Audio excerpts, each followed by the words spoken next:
മലയാള സിനിമയിലെ അഭിനയ ചക്രവർത്തിമാർക്ക് ജബ്ബാർ സഞ്ജീവിയുടെ ആദരവ്. 200 വർഷത്തെ സേവന പാരമ്പര്യവുമായി പ്രവർത്തിക്കുന്ന കടയ്ക്കാവൂർ പാണന്റെ മുക്ക് ജബ്ബാർ സഞ്ജീവി വിഷവൈദ്യശാലയുടെ ആഭിമുഖ്യത്തിലാണ് മധുവിനെയും ജഗദീഷ് ശ്രീകുമാറിനെയും ആദരിച്ചത്. എൻ്റെ പേര് നൗഷാദ് എന്നാണ്. നൗഷാദ് വൈദ്യൻ എന്നറിയപ്പെടും. ഏകദേശം ഒരു 200 വർഷത്തോളം പാരമ്പര്യമുള്ള വിഷചികിത്സാ കേന്ദ്രത്തിലെ 4ാമത്തെ തലമുറയിൽപ്പെട്ടാണ് ഞാൻ. നമ്മുടെ പാരമ്പര്യമായി വിഷചികിത്സകളും ആയുർവേദ ചികിത്സകളും ഇവിടെ തുറന്ന് നടന്നു വരുന്നു. അപ്പോൾ അതിൻ്റെ ഭാഗമായിട്ട് നമ്മൾ മധുസാറിനെയും ജഗദീഷ് കുമാറിനെയും വസതിയിൽ പോയി പുരസ്കാരങ്ങൾ നൽകുകയുണ്ടായി. മധുസാറിന് കൊടുത്തത് നമ്മളെ സ്നേക് മാർട്ടിലെ വാവ സുരേഷാണ് പുരസ്കാരങ്ങൾ കൊടുക്കുകയും ആദരവുകൾ കൊടുക്കുകയും ചെയ്തു.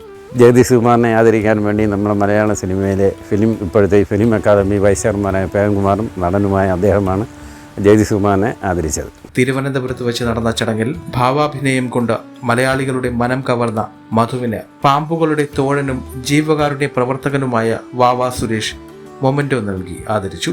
നർമ്മത്തിന്റെ വിത്തുകൾ വിതറി മലയാളികളെ ചിരിപ്പിച്ച ഹാസ്യ സാമ്രാട്ട് ജഗദീഷ് ശ്രീകുമാറിനെ സംസ്ഥാന ചലച്ചിത്ര അക്കാദമി വൈസ് ചെയർമാനും നടനുമായ പ്രേംകുമാർ മൊമെന്റോ നൽകി ആദരിച്ചു. തിരുവിതാംകൂറിൽ പെരുമകേട്ട വിഷവൈദ്യനായ ജബ്ബാർ വൈദ്യന്റെ 4ാം തലമുറയിൽപ്പെട്ട പ്രശസ്ത വിഷചികിത്സകൻ നൌഷാദ് വൈദ്യന്റെ നേതൃത്വത്തിൽ നടന്ന ചടങ്ങിൽ പാണന്റെ മുക്ക് സലീം, റഹീം പനവൂർ, ഷീജ സാന്ദ്ര, SA ബഷീർ തുടങ്ങിയവർ പങ്കെടുത്തു. News diary Keralam, Thiruvananthapuram.